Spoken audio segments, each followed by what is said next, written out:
బాదం పండు కషాయం. ఈ కషాయం తాగితే కలర్ వస్తుంది.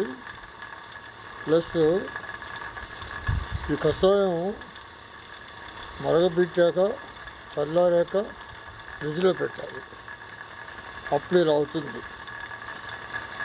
కషాయం తాగాక ఈ పండు ఎండలో ఒక 2 days ఎండబెట్టాలి, పైన జాలి వేసి, లేకపోతే ఈ పిట్టలు పావురాలు తినేస్తాయి.